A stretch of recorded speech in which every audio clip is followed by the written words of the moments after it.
0ದಲ್ಲಿದೆ degree, ಅದೇ ರೇಖೆಯಲ್ಲಿ ಹೋಗಿ ಅದೇ ರೇಖೆಯಲ್ಲಿ ವಾಪಸ್ ಬರ್ತಾ ಇದೆ. ಹೌದಾ? ಈಗ ನಾನು ಬೆಳಕನ್ನು 20 ಡಿಗ್ರಿಗೆ ಇಡ್ತೇನೆ. ಹೌದಾ? 20 ಡಿಗ್ರಿಲಿದ್ದಾಗ ಯಾವ ದಿಕ್ಕಲ್ಲಿ ವಾಪಸ್ ಬಂತು? 20 ಡಿಗ್ರಿ ಬಂತು. ಇದನ್ನು ನಾವೇನು ಹೇಳ್ತೇವೆ ಅಂತಂದರೆ, ಇದನ್ನು ನಾರ್ಮಲ್ ಅಥವಾ ಲಂಬ ಅಂತ ಕೇಳ್ತೇವೆ. ಪತನ ಬಿಂದುವಿನಲ್ಲಿ ಎಳೆದ ಲಂಬ.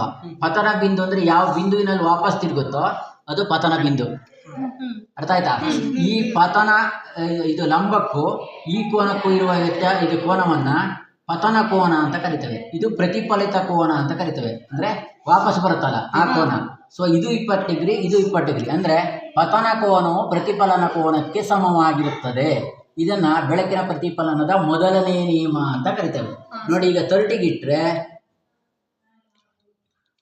ಎಷ್ಟಕ್ಕೆ ಬಂತು? 30 ಬಂತು. ಹೌದಾ?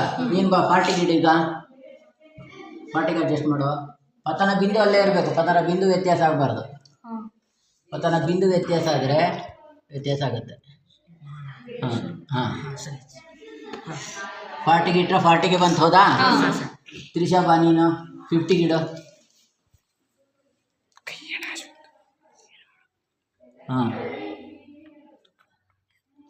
ಹಾಂ ಹಾಂ ಬಿಂದು ವ್ಯತ್ಯಾಸ ಆಗಬಾರ್ದು. ಹಾಂ 50. ಹೌದಾ? 50 ಪತನ ಕೋನ 50 ಡಿಗ್ರಿ, ಪ್ರತಿಫಲಿತ ಕೋನವು 50 ಡಿಗ್ರಿ. 60ಗೆ ಇಟ್ಟರೆ ಈಗ ಮತ್ತೊಂದು ಯಾವುದು? ಪತನ ಕೋನವು 60 ಡಿಗ್ರಿ ಇರುತ್ತೆ, ಪ್ರತಿಫಲಿತ ಕೋನವು 60 ಡಿಗ್ರಿ ಇರುತ್ತೆ. ಇದಕ್ಕೆ ನಾವೇನು ಹೇಳ್ತೇವೆ? ಪ್ರತಿಫಲನದ ಮೊದಲನೇ ನಿಯಮ.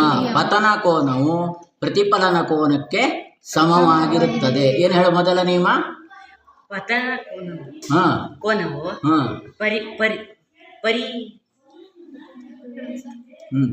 ಪತನ ಕೋನವು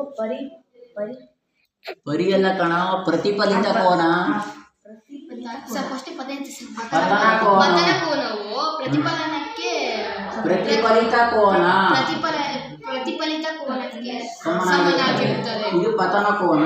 ಪತನ ಕೋನವು ಪ್ರತಿಫಲಿತ ಕೋನಕ್ಕೆ ಸಮನಾಗಿರುತ್ತದೆ. ಹೇಳ. ಪತನ ಕೋನವು